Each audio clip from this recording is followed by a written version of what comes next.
from the Eastern Carolinas live news leader. This is WPDE's Action News 15.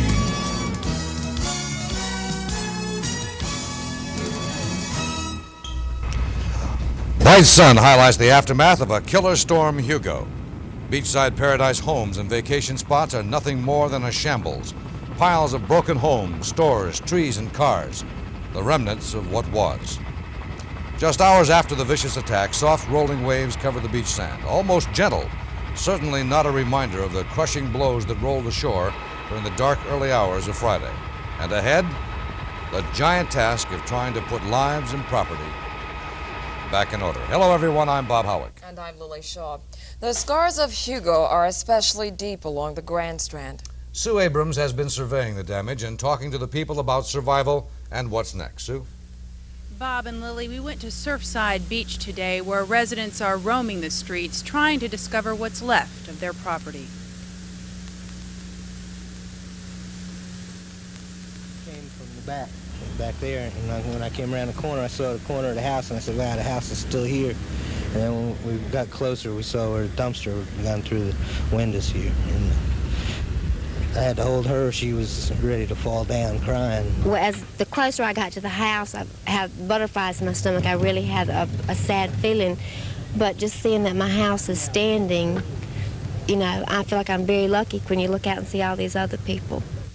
Now the streets are also luring troublemakers.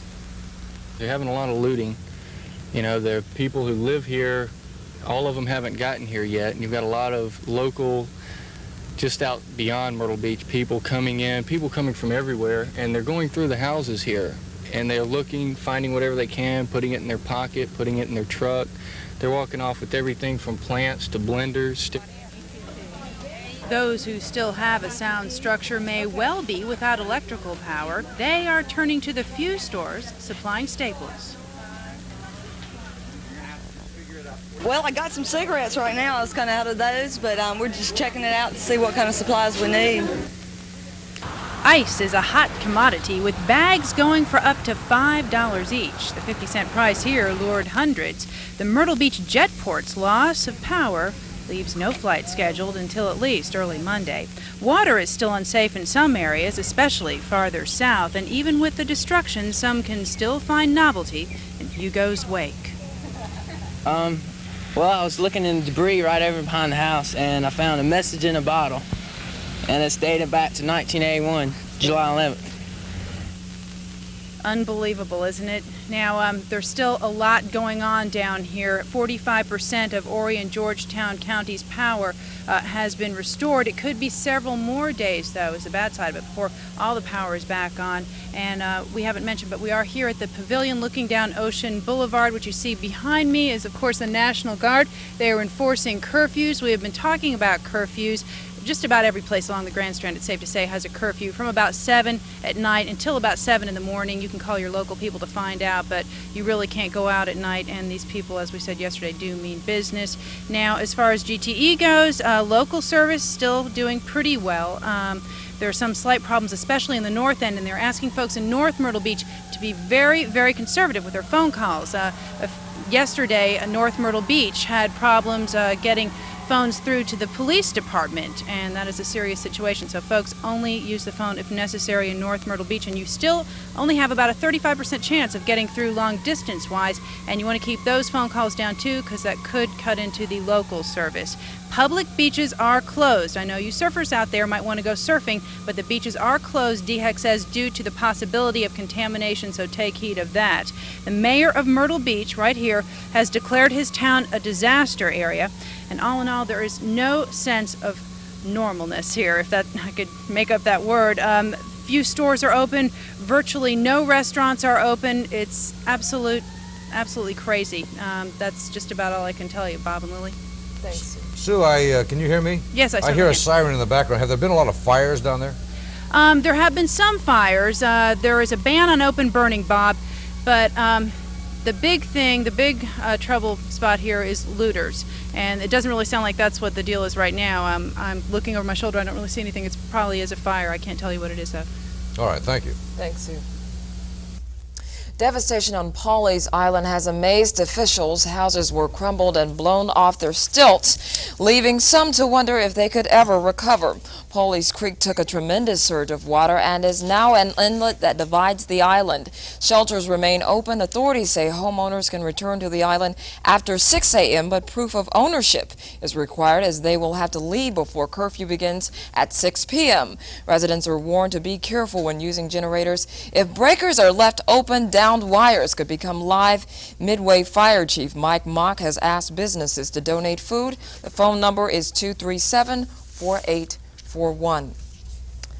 The city of Charleston and the surrounding communities received the worst of Hurricane Hugo. Roger Harvey joins us now with more on their destruction. Bob and Lily, it's estimated nearly 140-mile-per-hour winds pounded the Charleston area as Hugo made its way across the Palmetto State. A city some 300 years old witnessed something many say it had never seen. Hurricane Hugo's wrath showed no mercy on Charleston, a city which has seen a lot over the years. However, many, including the city's mayor, say this was something different. We've had the most destructive hurricane in 100 years, and it has ravaged our city. Hugo pounded the coast, turning big buildings into nothing more than rubble. It also put common sights in unusual places, homes and roads and boats thrown along the ragged shoreline. Damage estimates are expected to run into the hundreds of millions of dollars. Some residents' fears turned into troublesome reality. Oh, Lord! What? Look at the house! Damage was even worse along the barrier islands, which normally protect the mainland from the ocean. Follies Island saw considerable destruction in addition to the other links of the island chain. As bad as it was, some brave souls stayed through it. During all of the noise, we could hear these precise snaps of buildings leaving the foundations and pieces, refrigerators, etc., crashing into stuff. Most parts of the barrier islands and Charleston are not expected to have power for several days, but that's not stopping residents from lining up to see how Mother Nature treated them. People say it could be several days before residents are allowed back to some of the remote islands. One thing's for sure, as bad as the damage is, it won't be long before construction crews begin to rebuild. Lily? Thanks, Roger. Governor Campbell is touring the state by helicopter to begin community damage assessment.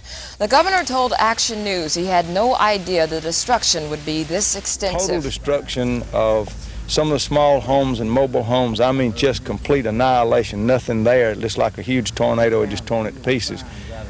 Was not something I think that either one of us thought we would see that much of. A complete emergency management center will be organized in the next few days.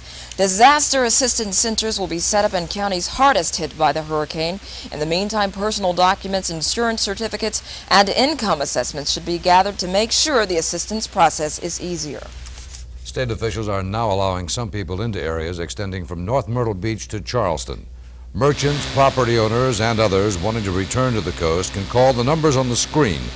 Now, officials say the numbers will be in service 24 hours a day, and road conditions will also be available for anyone who might need them. Still ahead on Action News, this special edition, we'll continue our look at the devastation this killer storm has caused. And we have some information for you that will hopefully make recovering from this disaster a little easier.